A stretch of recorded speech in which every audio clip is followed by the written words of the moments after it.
이처럼 이재명 대표의 사법 리스크가 구체화되자 야당과 좌파 진영의 탄핵 선동, 정권 퇴진 빌드업이 점점 노골화되고 있습니다.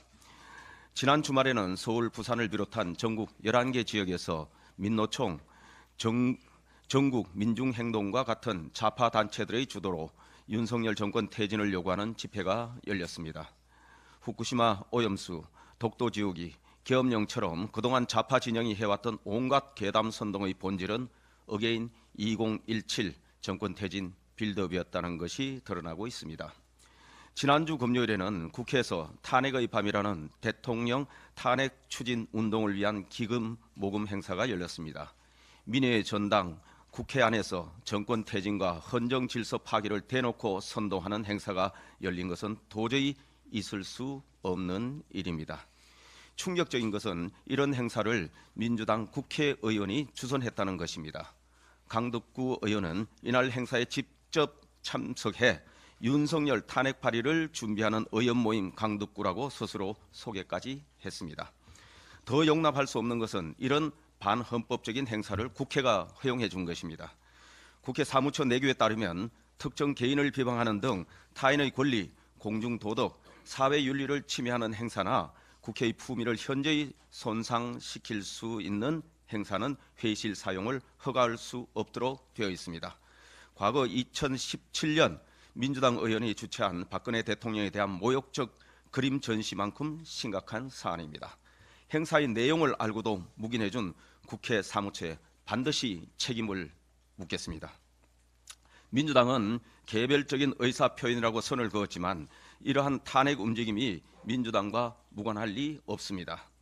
두 달 전 대통령 탄핵 청원을 열고 온갖 탄핵, 특검, 청문회를 동원해 탄핵 전국 조성에 군부를 뗀 것이 민주당입니다. 지난 11일 결성된 윤석열 탄핵 준비 의원연대에 이름을 올린 국회의원 12명 중 9명이 민주당 의원들입니다. 정권 퇴진 선동의 본체는 민주당입니다. 야당과 좌파들의 정권 퇴진 선동이 노골화될수록 국민의힘은 더욱 단단하게 단결해 강력히 맞서 싸울 것입니다. 민주당이 지난주 본회의에서 부결 폐기된 방송장악사법, 최대 18조 원 현금살포법, 불법 파업 조장법을 다시 발의한다고 합니다. 그리고 이번 주 제2요구권 행사가 확실시되는 쌍특검법과 지역화폐 현금살포법에 대해 주말에라도 본회의를 열어 곧바로 재표결한다고 합니다. 민생엔 안중에도 없는 입법 행포의 무한 반복입니다. 영부인 특검법은 특정 개인을 타깃으로 온갖 루머와 의혹을 모아놓은 특검법입니다. 특검은 특정 사건에 대한 엄정한 수사를 진척시키기 위한 제도입니다. 이렇게 특정 개인을 모욕 주기 위해 온갖 의혹들을 마구 엮어놓은 특검법은 전례가 없을 뿐만 아니라 전례로 남겨서도 안 됩니다. 최상병 특검법은 진상규명과 갈수록 거리가 멀어지고 있습니다.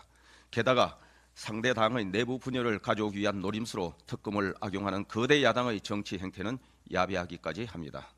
야당이 최상병의 비극을 이런 식으로 악용할수록 우리 당은 더더욱 특검에 동의할 수 없다는 것을 분명히 말씀드립니다.